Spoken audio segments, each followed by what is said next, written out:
Iya, yang jelas Pak ya. Kita melihat kepada dalilnya, ya. Kalau saya melihat bahwa pendapat-pendapat ulama dan ini jumhur, masalahnya pendapat mayoritas ahli tafsir, sebagai disebutkan juga oleh Ibnu Katsir, bahwa itu adalah ayah daripada Nabi Ibrahim. Silakan Bapak juga kalau mau merujuk ya bisa. Saya juga alhamdulillah sudah merujuknya dan sudah membacanya. Alhamdulillah. Kemudian tentang ayah Rasulullah SAW, memang sebagian orang ada yang menolak ayah Rasulullah SAW itu masuk ke dalam api neraka. Tapi permasalahannya adalah karena adanya hadis yang dalam Sahih Muslim itu, ketika Rasulullah ditanya, "Aina abi ya Rasulullah?" Di mana bapakku ya Rasulullah?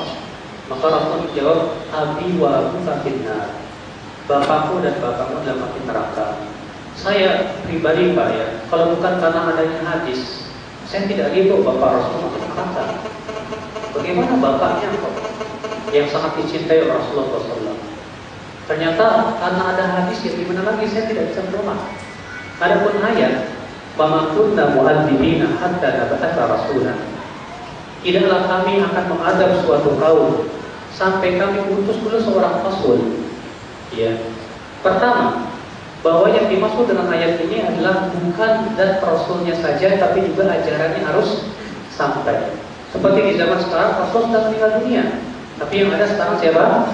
Ulama, para duat, orang-orang yang menyampaikan hujah-hujah kepada Rasulullah SAW dari Rasulullah SAW berupa Al-Quran dan hadis.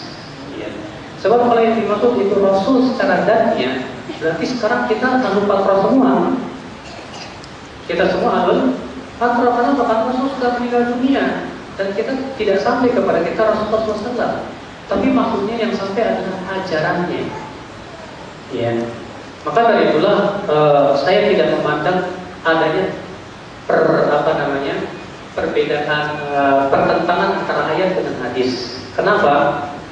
Pertama bahwa saya belum menemukan satupun ulama Ahlussunnah wal Jamaah dari tafsir-tafsir ataupun juga hadis-hadis kitab-kitab tentang mukhaliful hadis yang menyebutkan akan adanya perbedaan perselisihan pertentangan antara ayat dan hadis tersebut.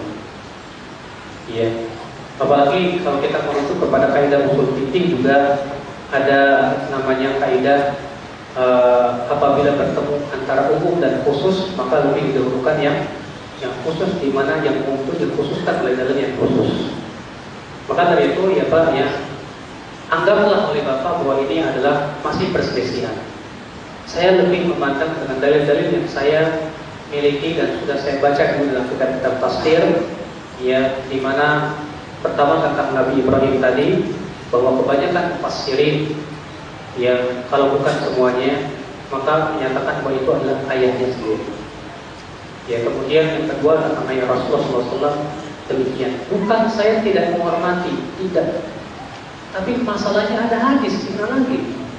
Sebab kalau Rasulullah tidak ada hadis, saya akan katakan ayah Rasul itu tidak di neraka. Bagaimana?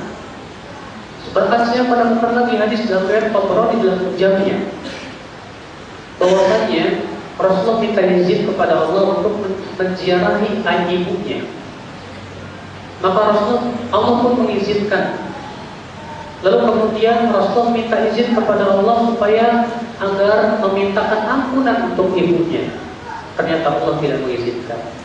Sampai sahabat itu berkata, "Aku melihat Rasulullah menangis di sisi ibunya seperti seorang anak kecil yang menangis di sisi ibunya, karena merasa dia kasihan terhadap ibunya." Dan ternyata saya periksa sanadnya sahih. Dan alhamdulillah saya belajar kuliah hadis selama 4 tahun di kota Madinah, ya. Dan ternyata hadisnya sahih. Saya kalau bukan karena ada hadis, saya tidak berani untuk mengatakan bapak Rasulullah dan kedua orang tuanya dalam api neraka. Demi Allah ya, saya ya tidak akan pernah mau. Tapi masalahnya ada hadis, gimana lagi? Ya, itu Pak ya, ngomong. Ya, baik. Karena sudah cukup saya jawabnya ya. Ini adalah hadiah katanya nih dari panitia.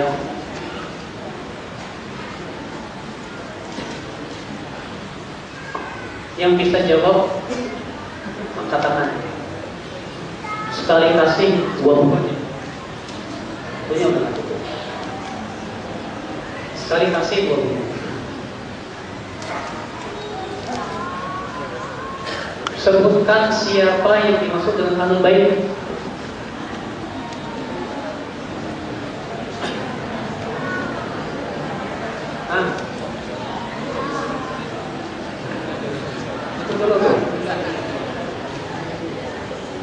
Sebutkan siapa yang dimaksud dengan Ahlul Bait.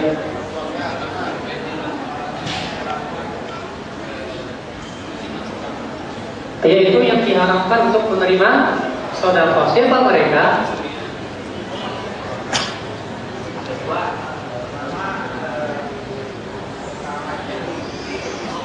Salah. Siapa mereka? Buat antum satu deh. Menjawab. Siapa mereka? Yaitu paman-paman dari Nabi Sallallahu Alaihi Wasallam. Habis itu istri-istri Nabi. Setelah itu anak keturunan Nabi. Terus cucu-cucu Nabi. Ini apa deh? Kasih. Iya, itu dari Banu Hashim. Al-Muttalib. Kemudian siapa yang bisa menyebutkan ayat yang menyebutkan bahwa istri-istri Nabi termasuk Ahlul Bait? Nih, 3 sekaligus.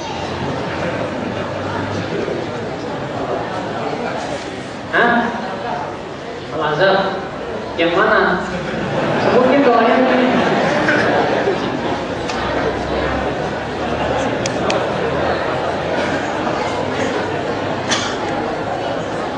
Al-Azhar yang 32. Isinya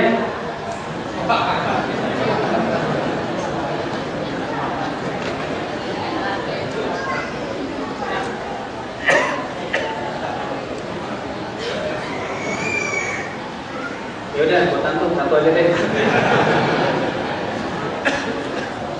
Kemudian pertanyaan berikutnya adalah apa keyakinan Ahlussunnah terhadap Ahlul Bait?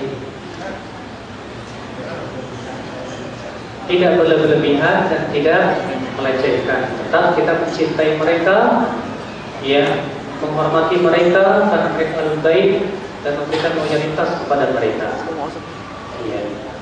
Tapi kita tidak mempertuhankan mereka dan tidak juga kita yang melebihkan mereka melebihi kedudukannya.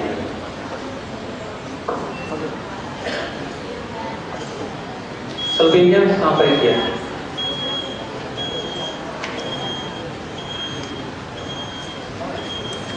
Sebelum ada zuhur, saya mengingatkan kembali insyaallah pada salat asar di kajian di Masjid Al-Jamaah. Sampai di sini sementara Allah ya.